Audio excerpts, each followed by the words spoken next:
오늘은 기도에 관해서 하나님 말씀입니다. 우리 다 함께 하나님 말씀 읽도록 하겠습니다. 시작.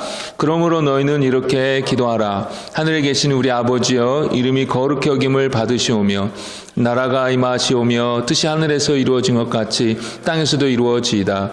오늘날 우리에게 일용할 양식을 주시옵고 우리가 우리에게 죄진 자를 사하여 준 것 같이 우리 죄를 사하여 주시옵고 우리를 시험에 들게 하지 마시옵고 다만 악에서 구하옵시옵소서. 나라와 권세와 영광이 아버지께 영원히 있사옵나이다. 아멘. 그리스도인으로서 우리가 살아가면서 용서해야 된다라는 것을 모르는 사람은 없을 것입니다. 그러나 누군가를 용서한다라는 것은 우리의 죄된 본성을 거스르는 일이기 때문에 쉬운 것은 아닙니다. 더욱이 누군가에게 아주 큰 상처를 받았다고 한다면 그것을 용서해 주기란 참으로 힘이 듭니다. 제가 최근에 코인 법률방이라는 그 TV 프로그램을 이렇게 봤는데요. 얼마 전에 나왔던 프로그램 같아요. 근데 유튜브에서 제가 이제 몇 개 이렇게 에피소드를 보게 되었는데, 실력 있는 변호사들을 이렇게 대기시켜 놓고 누구든지 500원 동전만을 넣으면 30분간 이제 법률 상담을 이렇게 해주는 프로그램이에요. 그런데 거기에 나왔던 사연이 얼마나 기구하고 얼마나 분노하게 만드는지 모르겠습니다. 결혼해서 애까지 낳았는데 알고 보니까 뭐 유부남이었고, 또 그런데도 불구하고 다른 여자로 가버리고 양육비는 안 주고, 또 애를 잠깐 봐달라고 그러는데 애를 막 때려가지고 애가 이렇게 막 붓게 되고, 또 어떤 사람은 남편이 오랫동안 외도했다라는 것을 발견하게 되고 결국 어떤 여자분은 자살을 하고, 또 반대의 경우로 어떤 여자는 순진한 남자들만 꼬셔가지고 돈을 뜯어갑니다. 또 어떤 사람은 아내 또는 여자친구를 무참하게 때립니다. 이런 이야기를 들으니까 어찌나 화가 나던지요. 그런 일을 누가 당했다는 이야기만 들어도 막 화가 나서 미칠 것 같은데, 내가 막상 그런 일들을 당했다고 할 때에 그 일에 대해서 용서해 주기란 참으로 어렵습니다. 그래서 이런 어려운 마음을 좀 예수님께서 아시고 예수님께서 우리에게 좀 말씀하여 주실 때 부드럽게 그래도 용서해 주는 것이 좋지 않겠니? 라고 말씀하시면 좀 그래도 우리의 마음을 좀 헤아려 주시면서 말씀하시는 것 같아서 조금 우리의 마음이 열릴까 말까 하는데, 오늘 말씀은 우리가 죄 지은 자를 사하여 준 것 같이 우리의 죄를 사하여 달라고 기도하라 라고 하시는 것입니다.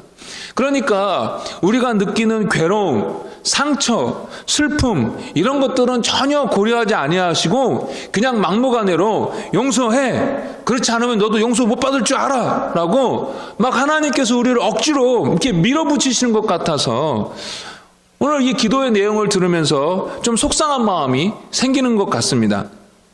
그래서 오늘 예수님께서 가르쳐 주시는 이 용서에 관한 기도를 좀 더 깊이 다루기에 앞서서 이렇게까지 말씀하시는 그 하나님의 입장에 대해서 조금 생각해 보고자 합니다. 첫 번째로 우리에게 이렇게 주시는 명령, 말씀은 우리의 행복을 위해서 주시는 것이다 라는 것을 저와 여러분이 꼭 기억하셔야겠습니다. 내가 오늘 내 행복을 위하여 내게 명하는 여호와의 명령과 규례를 지킬 것이 아니냐 라고 하나님께서 말씀하십니다. 우리의 행복을 위해서 우리 하나님께서 저와 여러분들에게 명령하신 것이다 라는 것입니다. 영어 성경은 for your good, 그러니까 너희의 유익을 위해서 하시는 말씀이다 라고 하시는 거예요. 그러니까 하나님께서 하나님 입장만 생각해가지고 우리의 슬프고 고통스러운 상황은 그냥 무시하시면서 그렇게 말씀을 주시는 것이 아니라 우리의 유익을 위해서 주시는 말씀이다라는 것입니다. 두 번째로 오늘 이렇게 단호하게 말씀하시는 이유는 너무나도 중요해서 절대로 타협할 여지 없이 우리가 반드시 순종해야 한다는 것을 하나님께서 강조하고 계시는 것입니다. 그러니까 정리하자면 우리의 유익을 위하여 이것이 너무나도 중요하기 때문에 하나님께서 타협할 여지 없이 강하게 밀어붙이시는 것이라 라는 것입니다. 그래서 우리는 반드시 순종해야 하는 것입니다. 병원 가서 예방접종 한다고 하면 아이들이 좋아합니까? 싫어하지 않습니까? 그러나 부모로서는 단호합니다. 네가 좀 힘들면 주사 안 맞을 수도 있어. 이런 여지가 전혀 없습니다. 아이들의 건강을 위해서는 매우 중요하기 때문에 그렇습니다. 마찬가지입니다. 이 용서가 우리에게 있어서 너무나도 중요하기 때문에 하나님은 단호하게 우리에게 지금 말씀하여 주시는 것입니다. 여러분, 최근에 저희들이 주기도문을 이렇게 배우고 있는데 여러분들도 아마 저절로 아시게 되었겠지만 이 주기도문은 이렇게 되게 해주세요라고 하나님 앞에 간구, 즉 하나님 앞에 드리는 요청의 기도인데 동시에 그 기도 이면에는 우리도 그렇게 살겠습니다라는 결단이 포함되어 있는 것입니다. 하나님 아버지의 이름이 거룩히 여김을 받으시옵소서라고 우리가 하나님 앞에 요청하지만 애스크하지만 동시에 하나님의 이름이 거룩히 여김을 받으시도록 저 또한 그렇게 살도록 하겠습니다라고 결단도 같이 드리는 것입니다. 우리에게 일용할 양식을 주옵소서라고 하나님 앞에 간구하시지만 동시에 매일매일 매순간 하나님만을 의지하며 살겠습니다라는 우리의 결단도 그 간구에 포함되어 있는 것입니다. 이해가시죠? 마찬가지로 오늘 용서에 대한 간구도 동시에 우리도 용서하면서 살겠습니다라는 결단이 들어가야 하는 것입니다. 특별히 이 용서에 대한 기도는 주기도문의 다른 부분과 다르게 우리가 해야 할 부분이 아주 명확하게 강조되어 있습니다. 주기도문의 다른 부분은 이렇게 해주세요라는 간구의 형식으로만 되어 있지만 물론 제가 말씀드렸지만 그 간구의 형식 속에는 우리의 결단과 헌신도 이렇게 포함되어 있는 것인데 이 용서에 대한 기도는 간구에 대한 부분과 동시에 우리도 그렇게 살아야 된다, 실천해야 된다라는 부분도 아주 분명하게 나와 있다는 것입니다. 우리가 혹시나 무슨 핑계를 대고 저는 그런 줄 몰랐는데요 라고 이렇게 핑계대고 도망갈까 봐 아예 하나님께서 명시를 아주 분명하게 이렇게 명시해 놓은 것입니다. 따라서 이 용서를 구하는 기도에는 너무한다 싶을 정도로 하나님께서 용서하라고 밀어붙이시는데 그 이유는 우리의 유익을 위해서 너무나도 중요한 것이고 절대로 타협할 수 없는 것이기 때문에 하나님께서 우리를 위하여 그렇게 하신다라는 것을 저와 여러분들이 기억해야 되겠습니다. 자, 그러면 우리가 이렇게 용서해야 된다는 걸 알겠는데 오늘 말씀에서 좀 질문이 생깁니다. 우리는 하나님의 은혜로 예수님을 믿어 구원받은 사람들인데 용서하지 않으면 용서받지 못한다라고 하시니까 그러면 우리의 구원이 우리가 어떻게 하느냐에 따라 달려있는 건가? 우리의 노력으로 우리의 하나님 앞에 좀 잘하는 것으로 이렇게 구원이 얻어지는 건가라는 질문이 생깁니다. 그런데요, 저 여러분들이 기억해야 할 것은 이 주기도문의 대상자가 누구냐라는 것입니다.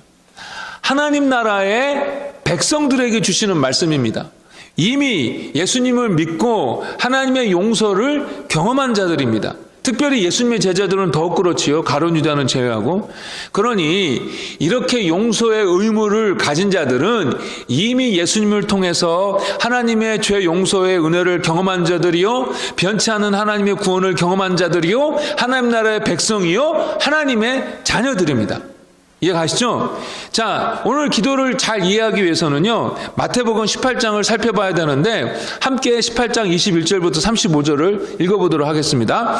그러므로 천국은 그 종들과 결산하려 하던 어떤 임금과 같으니 결산할 때 10,000달란트 빚진 자 하나를 데려오매 갚을 것이 없는지라 주인이 명하여 그 몸과 아내와 자식들과 모든 소유를 다 팔아 갚게 하라 하니 그 종이 엎드려 절하며 이르되 내게 참으소서 다 갚으리이다 하거늘 그 종의 주인이 불쌍히 여겨 놓아보내며 그 빚을 탕감하여 주었더니 그 종이 나가서 자기에게 100데나리온 빚진 동료 한 사람을 만나 붙들어 목을 잡고 이르되 빚을 갚으라 하매 그 동료가 엎드려 간구하며 이르되 나에게 참아주소서 갚으리이다 하되 허락하지 아니하고 이에 가서 그가 빚을 갚도록 옥에 가두거늘 그 동료들이 그것을 보고 몹시 딱하게 여겨 주인에게 가서 그 일을 다 알리니 이에 주인이 그를 불러다가 말하되 악한 종아 네가 빌기에 내가 네 빚 전부 탕감하여 주었거늘 내가 너를 불쌍히 여긴 것 같이 너도 네 동료를 불쌍히 여김이 마땅하지 아니하냐 하고 주인이 노하여 그 빚을 다 갚도록 그를 옥졸들에게 넘기니라. 너희가 각각 마음으로부터 형제를 용서하지 아니하면 나의 하늘 아버지께서도 너희에게 이와 같이 하시리라. 여러분들이 잘 아시는 예수님의 비유인데요. 오늘 저희들이 배우고 있는 이 용서에 대한 이 기도에 코멘터리 같은 거, 주석 같은 것과 같은 그런 내용입니다. 잠깐 살펴보자면 임금님에게 빚진 종이 있었습니다. 10,000달란트 빚을 졌다고 하는데요. 요즘 돈으로 제가 따져서 계산해 보니까 요즘 메릴랜드 미니멈 웨이지가 10불 10센트더라고요. 그래서 그냥 10불로 하니까 이게 48하고 0이 8개가 붙습니다. 그러니까 48, 0, 8개 달러. 그러니까 영어로 하면은 4 billion 800 million의 돈입니다. 오늘 빚진 종이 하루에 80불씩, 8시간 일해가지고 10불씩 잡고 80불씩 번다고 했을 때에 하루도 안 쉬고 일한다고 하더라도 16만 4,383년을 일해야 그 돈을 벌 수 있어요. 그러니까 도저히 종의 힘으로는 어떻게 해볼 수 없는 빚을 이 왕에게 지은 것입니다. 그런데 임금은 한 번만 봐달라고 하는 이 종이 불쌍해서 그 말도 안 되는 엄청난 빚을 탕감해 줍니다. 지금 이 종은 얼마나 큰 은혜를 입었습니까? 그런데 그런 놀라운 큰 은혜를 입은 종이 거기 나와가지고 바로 한 일이 뭐냐면 자기에게 빚진 동료를 찾아가서 돈 갚으라고 목을 조르며 협박하고 돈 안 갚는다고 감옥에 가둬버린 것입니다. 이 종이 동료 종에게 빚진 금액이 얼마냐면은 100데나리온이었어요. 근데 이것을 100데나리온이 하루 일당, 한 데나리온이 하루 일당이니까 이걸 현실에 맞게 계산하면 한 8,000불 정도 되는 돈이에요. 그러니까 꽤나 큰 돈이죠. 그러나 정말 방금 그 엄청난 빚을 탕감받았는데 아직도 기분이 너무 좋아가지고 땡 잡았다 하면서 발이 땅에 닿지 않고 그냥 붕붕 떠 있을 것 같은데 어떻게 바로 어떻게 그 동료 종에게 찾아가서 돈을 갚으라고 그렇게 협박할 수 있느냐 말입니다. 그 종은 정말 악한 종이었어요. 이 말씀을 하시면서 예수님은 우리도 헤아릴 수 없는 엄청나고도 심각한 그 죄, 하나님 앞에 지은 그 빚, 그게 하나님 앞에서 용서받았으니, 탕감받았으니 그 기쁨과 감사의 마음을 가지고 너희들도 용서해야 된다라고 하시는 것입니다. 그것이 설령 우리에게 꽤나 큰 상처가 되었다 할지라도 하나님 앞에 용서받은 거에 비하면 아무것도 아니니까 기꺼이 용서하는 자가 되어야 된다라고 하시는 것입니다. 여기서 저희들이 알아야 될 것은 저와 여러분들이, 이 사람들이 하나님 앞에 얼마나 심각한 죄인인가에 대한 것을 저희들이 좀 알아야 됩니다. 먼저요, 첫 번째로 우리는 사람들끼리 잘못을 하잖아요. 그렇기 때문에 사람 사이에서 잘못을 했기 때문에 그것이 하나님과 아무 상관없다라고 생각하는 경우가 있습니다. 근데 그렇지 않습니다. 우리 사람은 하나님의 형상으로 지음받은 존귀한 존재들입니다. 이 인간의 존엄성이, 디그니티가 어디서 나오냐면 바로 하나님의 형상대로 창조받았다 해서 나오는 것입니다. 그렇기 때문에 하나님은요, 그렇게 당신의 형상대로 만드시고 그 사람들을 정말로 사랑하십니다. 제가 예전에 처음 학부모가 되고 일인데요, 큰아이가 유치원에 다닐 때였는데 이제 제가 교회 사무실에서 일하고 있는데 교회 부설 유치원을 다녔으니까 마치고 이제 제 사무실에 들어왔어요. 그래서 오늘 어땠어? 그랬더니 우리 큰아이가 다른 아이한테 맞아가지고 코피가 났다는 거예요. 그러니까 얼마나 화가 나든지 아이 손을 붙잡고 정말 화가 나서 갔어요. 이제 교실로 가서 그 선생님에게 최대한 이제 친절하게 제 아이가 맞아서 코피가 났다고 하던데요. 그랬더니 그 선생님이 교회 집사님이셨는데 아이고 그 상대방 아이는 코피가 더 많이 났어요. 그러시더라고요. 그래가지고 제가 더 이러 아이고 정말 죄송합니다 하고 나왔는데 누가 내 자식을 괴롭히는 것은 저를 괴롭히는 것과 마찬가지입니다. 하나님께서 사람을 당신의 형상으로 창조하시고 얼마나 귀하게 여기시는지 모릅니다. 여러분, 이 사람이 얼마나 하나님 앞에 중요했던지 온 우주에서도 이 사람이 중요해가지고요, 이 사람이 지은 죄 때문에 온 세상이 같이 고통받게 되었습니다. 로마서 8장 21절과 22절에 보면은 그래서 그것들도 썩어질 것의 종살이에서 벗어나 하나님의 아들들이 누리는 영광스러운 자유를 누리려 하는 것입니다. 우리는 지금까지 모든 피조물들이 함께 신음하며 고통당하는 것을 알고 있습니다. 아니, 잘못은 사람이 했는데 온 우주의 모든 하나님의 그 피조물들이 함께 고생하게 되었다라는 것입니다. 그만큼 사람이 온 우주에 있어서도 매우 중요한 위치에 있도록 하셨습니다. 사람은 하나님에게 있어서 너무나도 중요합니다. 그래서 예수님까지 죽이시지 않으셨습니까? 그래서 사람들 사이에 일어나는 그런 모든 죄는 결국 그 사람을 중요하게 여기시는 하나님 앞에 범죄하는 것입니다.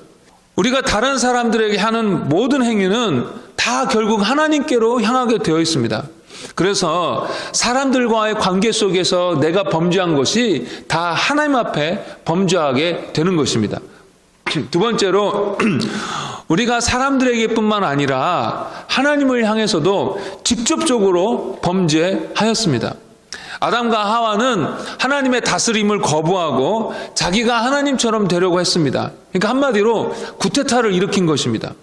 이것이 정말 심각한 죄였는데 이런 아담과 하와로부터 물려받은 그 죄된 본성을 우리도 가지고 있어서 우리도 끊임없이 하나님을 거부하고 내가 하나님의 자리에 앉으려고 하는 그 심각한 죄, 영적 구테타를 자주자주 일으킨다는 것입니다.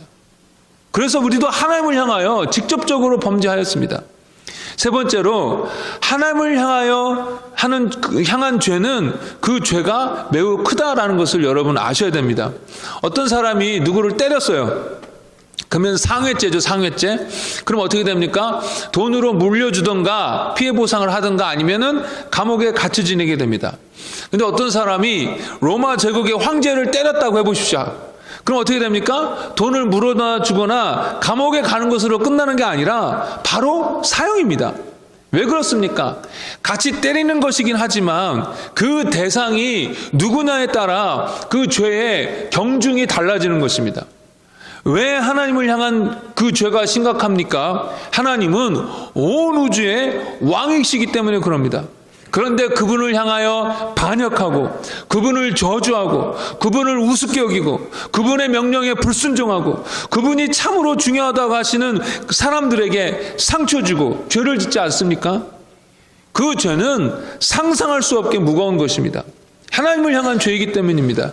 반드시 죽어야 하는 심각한 죄입니다.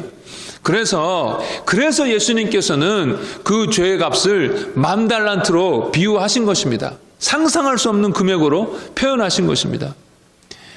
우리가 얼마나 하나님 앞에 이러한 심각한 죄인인지를 깨달을 때에 우리가 얻은 용서와 구원이 얼마나 대단한 은혜인지 감격하게 되고 기뻐하게 되는 것입니다. 로마서 5장 10절에 20절에 보면은 죄가 더한 곳에 은혜가 더욱 넘쳤다라고 말씀하고 있습니다. 죄가 있는 곳을 덮어주려면, 죄가 더 심각한 곳에는 그것을 덮어주려면 더 많은 은혜가 필요하겠죠. 그런데 이 말씀은 동시에 어떤 의미냐면 우리가 하나님 앞에서 얼마나 큰 죄인인지를 아는 만큼 그 은혜가 얼마나 큰지 알게 된다라는 말씀입니다. 우리가 더 큰 은혜를 받기 위하여 더 따로 죄를 지을 필요가 없습니다. 우리는 이미 하나님을 향하여 심각한 무시무시한 죄를 저질렀고 그래서 영원한 형벌을 받는 것이 당연한 존재들이기 때문에 그렇습니다. 이 사실을 진심으로 인지할 때에, 알게 될 때에 그 하나님의 용서와 은혜가 감사하고 기쁜 것입니다. 이 사실을 먼저 기억하고 있을 때에, 저희들이 먼저 이 사실로 인하여 감격하고 있을 때에 저희들에게 꽤나 큰 상처를 입힌 사람들을 용서할 수 있는 것입니다. 그러니 우리가 누군가를 용서해야 한다면 먼저 기억해야 할 것은 나의 무지막지한 죄와 하나님의 용서를 먼저 생각해야 합니다. 그리고 우리가 용서받은 것과 내가 용서받은 것과 또 내가 용서해야 할 것을 비교해 봐야 합니다. 아무리 그 잘못이 크다 할지라도 우리가 하나님 앞에 진 죄에 비하며 우리가 하나님 앞에 용서받은 것에 비하면 아무것도 아니라는 것입니다. 그러니 그런 용서를 받았으니 용서하라라는 것입니다.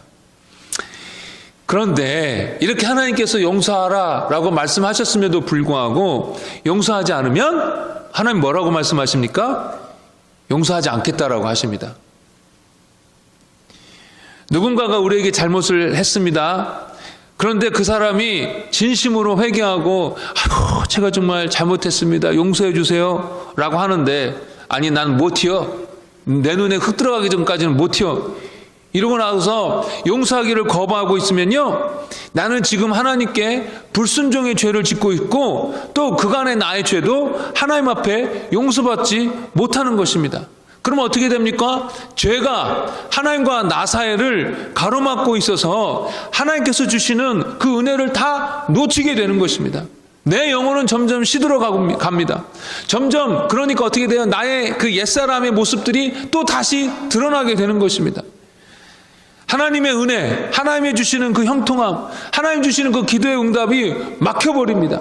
아무리 은혜가 넘치는 예배의 자리, 부흥 집회의 자리, 어느 자리에 간다 할지라도 다른 사람은 다 은혜 받는 것 같더라도 내가 그 사람을 용서하지 않는 이상 나는 그곳에서 하나님의 은혜를 받지 못하고 경험하지 못하는 것입니다.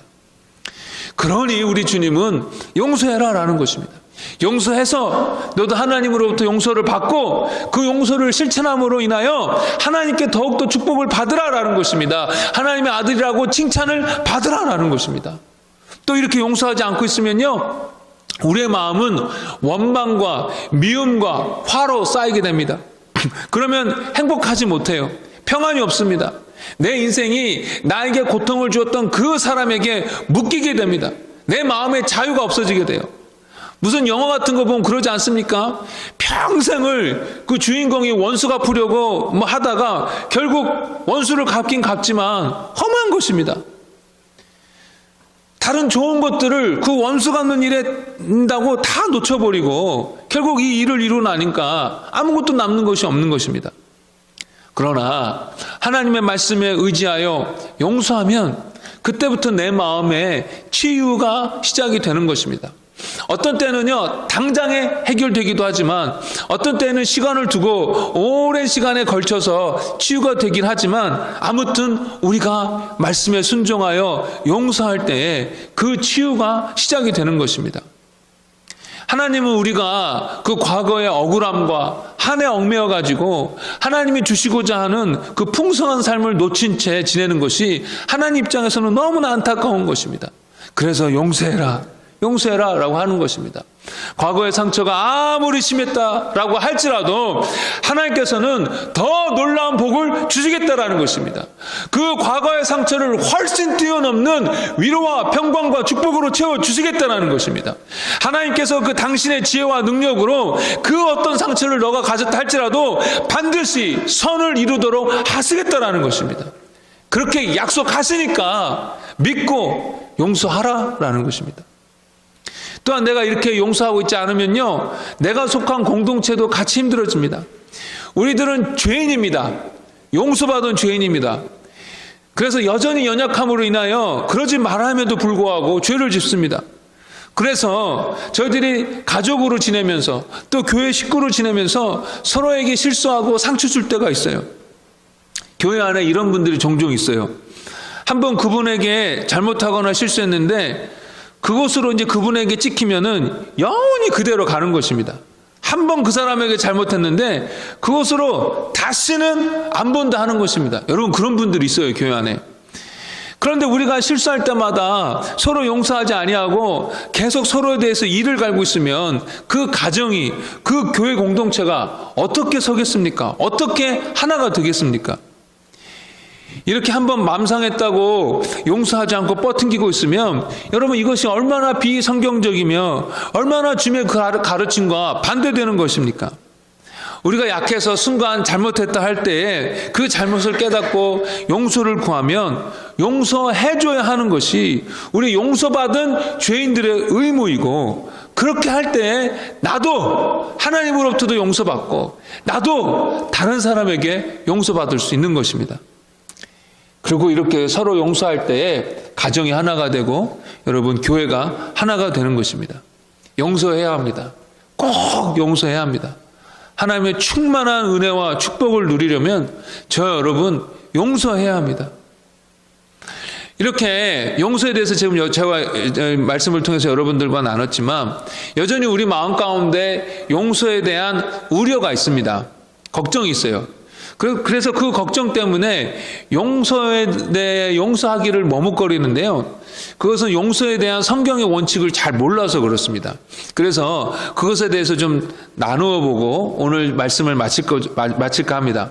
첫 번째로, 상대방이 범죄하고 나서 그것에 대해서 회개하지 않고 용서를 구하지 않았음에도 불구하고 나는 무조건 용서해야 하는가? 라는 질문입니다.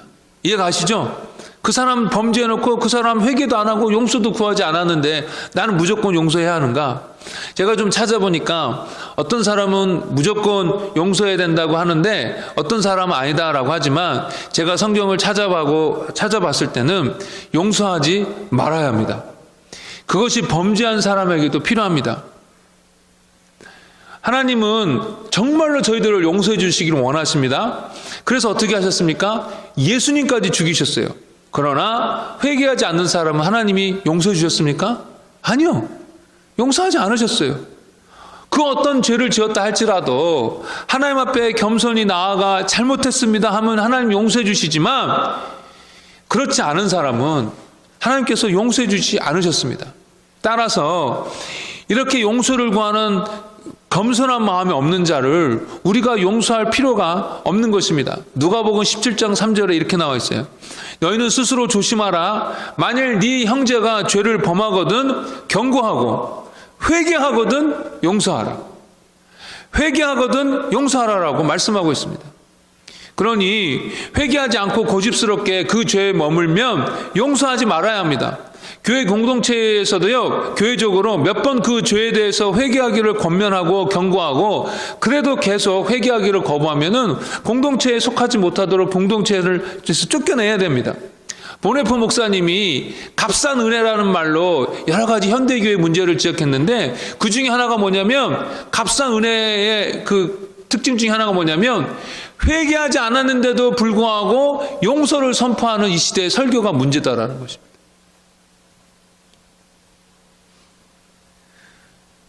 회개했을 때 용서해야 되는 것입니다. 그러면 상대방이 회개하지 않는다고 해서 우리는 계속 그 사람에 대하여 미움, 분노, 억울함, 원수 갖고 싶은 마음을 유지해도 된다는 말인가? 그렇지 않습니다. 이 모든 것을 다 하나님 앞에 맡겨버려야 합니다. 내가 당한 너무 억울한 일 하나님께 다 맡겨버리고, 원수 갚는 것도 하나님께 맡겨버리고 하나님께서 선을 이루실 것을 믿고 나아가는 것입니다. 여러분, 그렇게 맡겼다고 했을 때에 여러분 계속 생각날 것입니다. 아마 여러분들도 한 번씩 경험이 있을 것 같아요. 누구 돈 빌려줬는데 못 받은 경험. 그래서 돈 빌려줬는데 못 받았을 때에 그냥 줬다, 준 셈 치자라고 하고 그냥 툭툭 털어버렸는데, 시간이 지나서 막상 내가 돈이 없을 때 그때 돈 못 받은 것이 생각이 나가지고 예전에 돈 안 빌려준 사람이 막 원망스럽게 막 이렇게 생각이 되는 거예요. 마찬가지입니다. 원수 갚는 것 하나님 앞에 다 맡겨드렸어요. 괜찮아, 이제 괜찮았어요. 그런데 시간이 지나서 내가 약해질 때에 다시 그때 그 생각이 나서 원망하는 마음이 생기는 것입니다. 그래서 용서를 하거나 아니면 하나님 앞에 원수 갚는 것을 하나님 앞에 이렇게 맡기는 것은 한 번 딱 하고 끝나는 것이 아니라 계속해서 싸워야 하는 문제입니다. 즉 하나님 앞에 계속해서 맡기고 또 맡기는 것입니다. 그러면서 하나님의 선하신 인도하심을 믿음으로 계속해서 기대하는 것입니다. 두 번째로, 용서했다고 해서 그 사람의 크레딧, 이 신뢰를 무조건 회복해야 되느냐? 그것도 아닙니다. 요즘에 천주교에서 뉴스를 봤는지, 천주교에서 이 어린이들을 대상으로 이 천주교, 이 신부, 프리스트들이 일으킨 성범죄가 뉴스에 참 많이 나오더라고요. 근데 제가 한 뉴스를 보니까 1941년부터 그 텍사스 에어리아에서만 있었던 일인데, 이 어린이들을 대상으로 한 성범죄한 이 신부, 프리스트들이 286명이래요. 그러니까 정말 그 숫자가 엄청나죠. 근데 여러분, 혹시 이 사람이 회개했다고 해서 다시 이 사람을 신부로, 프리스트로 다시 세워야 되겠습니까? 이런 사람이, 아동 성범죄한 사람이 회개했다고 자기 주일학교 교사하고 싶다고 하는데 여러분, 주일학교에 맡겨도 되겠습니까? 천만에요. 100% 완전했다고 그래도, 회복됐다고 그래도 세우면 안 되는 것입니다. 많은 사람들이 용서를 하면 그 사람에 대한 신뢰도 동시에 회복해 줘야 된다라고 생각하는데, 그래서 그 상대방이 폭력을 행사하고 거짓말을 하고 도둑질 했음에도 불구하고 회개했다고 하니까 착한 마음으로 다시 원래의 자리에 그 사람을 회복시키는데, 이건 미련한 짓입니다. 검증의 시간이 필요한 거예요. 정말 회개하고 과거의 잘못된 죄에 대한 습관에서, 특별히 다른 사람에게 그렇게 심한 상처를 주는 그 죄된 습관에서 완전히 자유케 되었는지 검증하는 시간, 확인하는 시간이 필요한 것입니다. 하나님은요, 관계 속에서 내가 누군가를 용서하다 한다 할지라도 나를 파괴하고 나를 해치는 관계 속에 다시 들어가라고 하지 않습니다. 잠언 14장 7절을 보면 너는 미련한 자의 앞을 떠나라. 잠언 11장 30절, 미련한 자와 사귀면 너는 해를 받는다. 내가 말하는 것은 믿는다고 하면서도 음란한 짓을 하고 탐욕을 부리고 우상숭배를 하고 욕설을 하고 술 취하고 사기치는 사람들과 사귀지 말고 그런 사람들과는 상종도 하지 말아라 라고 고린도전서 5장 11절에 말씀하고 있습니다. 하나님은 이런 자들을 멀리하라고 하십니다. 그 사람이 회개했다 할지라도 신뢰를 회복하고 확인하기까지는 오랜 시간이 걸리고, 물론 회개하지 않았다면 당연히 그 관계 속에 들어가는 것은 안 되는 것입니다. 그 사람은 이방인처럼 여겨야 하는 것입니다. 우리가 설령 용서했다고 할지라도요. 이해되시죠? 꼭 기억하십시오. 그 사람에 대한 용서와 그 사람에 대한 신뢰를 회복하는 것은 다른 문제다라는 것입니다.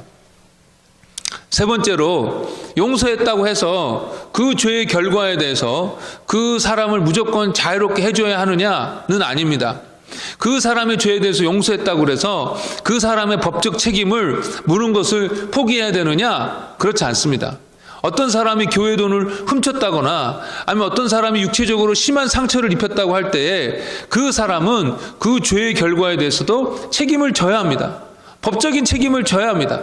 하나님은 돈을 훔친 사람에게 그저 하나님 잘못했습니다 라고 사과만 하라 하지 아니하시고 원래 훔친 돈에 더해서 갚으라고 하셨습니다. 아담과 하와는 범죄한 이후에 하나님으로부터 용서받았어요. 그러나 그 결과로 에덴 동산에서 쫓겨나고 그 자식들은 서로 죽이는 일들을 경험하게 됩니다. 다윗도 범죄하고 회개했지만 그 죄의 결과로 인하여 그 집안에서 서로 죽이는 일들이 일어납니다. 하나님은 다 그 죄의 결과를 철저하게 경험하게 하셨습니다. 또 항상 그런 건 아닙니다만은 어떤 경우에는 이 죄의 결과에 대해서 우리가 경험하게 하십니다. 왜 하나님께서 죄의 결과로 인한 그 고통을 사람들로 하여금 경험하게 하십니까? 왜 허용하십니까? 그 결과를? 그 죄의 결과를 통해서 이 죄가 얼마나 무서운지를 저 여러분들로 하여금 알게 하게 하시려고, 그 죄를 두려워하게 하도록 하기 위하여 그렇게 하시는 것입니다. 여러분, 죄를 짓고 그 죄의 결과를 경험하지 못하면 그 사람은 죄 짓는 것을 두려워하지 않습니다. 여러분, 요즘에 뉴스를 보면 그 사람을 죽이었음에도 불구하고 거기에 비해서 형량이 너무 낮지 않습니까? 요즘에는 누군가를 죽여도 그냥 10년만 살면 돼요. 아무리 잔혹하게 죽였어도 한국에서는 7년 이 정도밖에 형량이 안 돼요. 그러니까 사람 죽이는 일에 대한 겁이 없어요. 죄의 결과를 경험하지 못하면 사람들이 죄 짓는 것을 두려워하지 않습니다. 저희들이 아이들을 사랑하고 수없이 용서하지만 그럼에도 불구하고 아이를 징계하는 이유는 그 징계의 결과, 그 죄의 결과를 아이들이 알아야 하기 때문에 그렇습니다. 아이들을 징계한 것 없이 오냐오냐 다 받아주는 것은 사랑이 아니라 그 아이를 망치는 것입니다. 잠언 19장 18절, 네 아들을 훈계하라. 그래야 희망이 있다 라고 하시고, 히브리서 12장 7절 8절에는 하나님께서 우리를 징계하시는데 아비가 자녀를 징계하신 것 같이 징계하신다라고 하십니다. 즉 아비가 자녀를 위하여 징계하는 것이 마땅하다라는 것입니다. 죄에 대해서 경고를 해주고 그럼에도 불구하고 죄를 거듭해서 지으면서 회개하지 않으면 단호하게 징계해야 됩니다. 그 죄의 결과가 얼마나 심각한지 맛보게 해야 죄 짓는 것을 멈추는 것입니다. 더 큰 죄를 안 짓게 되는 것입니다. 제가 4살인가 5살 때 아무 생각 없이 누구네 집에 놀러 갔다가 그 집에서 굿을 3개를 가지고 놀았는데 그것을 아무 생각 없이 그냥 가지고 왔어요. 근데 그 굿을 3개를 훔쳐왔다고 저희 어머니한테 얼마나 혼났는지 아직도 기억이 생생합니다. 근데 그때 남의 것을 그냥 가져오면 안 되는 거구나라는 것을 그때 알았어요. 따라서 용서해 준다고 그 죄의 결과에 대해서 무조건 자유롭게 해주거나 법적 책임을 해서 자유롭게 해주는 것을 무조건 의미하는 것은 아닙니다. 죄의 결과를 때로는 우리가 경험해야 나중에 더 죄를 짓게 됩니다. 말씀을 정리하겠습니다. 오늘 말씀을 정리하면서요, 여러분들을 위해서, 우리 교회 가정을 위해서 기도가 저절로 나오는데 그게 무엇이냐면 살아가면서 정말 심각하게 상처받는 일로부터 우리 교회 성도들 가정을 지켜달라는, 보호해달라는 기도가 막 저절로 나오더라고요. 정말 제가 코인 법률방이라는 TV쇼를 봐도 잠깐만 봤는데도 너무나도 속상하고 원통한 일들이 너무 많은 거예요. 그러니까 근데 그런 사람들도 나중에 예수 믿으면 용서해야 되겠지만 목회자로서 우리 교회 성도님들 그렇게까지 그런 일 당하지 않도록 보호해 주세요라고 정말 그런 기도가 저절로 나오더라고요. 정말 그런 일 가운데 우리 교회 성도 가정을 하나님께서 지켜주시기를 예수의 이름으로 축복합니다. 아멘 하셔야죠. 축복합니다. 네. 그러면서 동시에 저희들이 서로 용서하는 자들이 되면 좋겠습니다. 가정에서 남편이 아내를 용서하고 아내가 남편을 용서하고 또 교회 안에서 성도들끼리 서로 용서하면서 하나님께서 주신 이 공동체가 끊어지지 않고 계속해서 사랑으로 하나가 되면 좋겠습니다. 여러분 상처받으면요 원망스럽지 않습니까? 그 사람이 나한테 이렇게 상처를 주고 못되게 하면 그래서 막 상대방이 원망스럽다고 하다가도 그 사람이 제가 잘못했습니다 하면은 금방 마음이 뭉클해져 가지고 용서합니다. 같이 잘해봅시다. 괜찮아요. 라고 그렇게 서로 용서해주는 교회, 그런 가정이 되면 좋겠습니다. 오늘 성찬식인데 예수의 피로 용서받은 저희들 서로 용서하면 좋겠습니다. 그런 마음으로 또 용서하겠습니다라는 마음으로 우리 성찬식에 임하도록 하면 좋겠습니다. 우리 함께 잠깐 기도하죠. 여러분, 혹시